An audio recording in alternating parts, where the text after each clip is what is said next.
Scottish Government Transport Minister Keith Brown was on top of Calton Hill this morning launching this year's Ready for Winter campaign, urging everyone in Scotland to get ready for the cold weather ahead.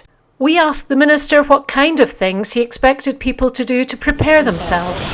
A number of things. For example, if you're using your car, make sure you have in the back of the car perhaps a snow shovel, make sure you have a mobile phone if you can, a blanket and perhaps some water. And crucially, take in as much information as you can about the journey you're about to make and give yourself more time, and that way people can get to where they need to be safely. Okay. And what about people in their houses? What can they do there? A number of things. The usual precautions about your heating and lagging your pipes, but also having emergency phone numbers at your disposal should you have some emergency, for example a lack of heating or power, and also of course a standby of candles as well. I'd also urge neighbours to check in on neighbours, especially those that might be vulnerable, just to make sure they're okay as well.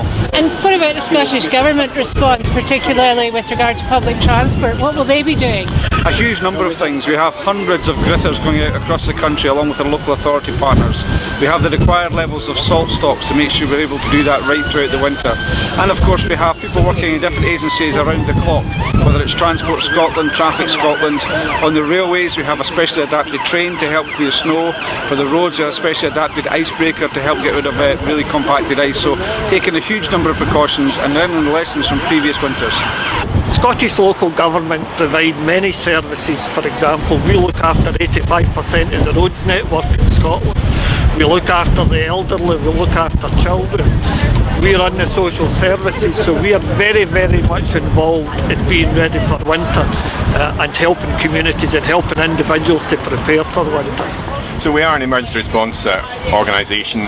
We've been out many times this year already helping people in floods, and of course in the winters of a couple of years ago it reminds us actually not to be complacent. We've seen very severe winters just a couple of years. We can't ever tell what the weather's going to do, but we do know that bad weather normally comes during winter. So we want to make sure people are aware and they prepare themselves at home, in their car, on the move, in their communities, and indeed at work as well. Things like fitting flood protection products are very important. So making sure that your house is resilient, making sure your insurance is up to date and covers flooding is very important, and using the warning and informing services that are available to you. So there are things there to help people, but people must help themselves as well.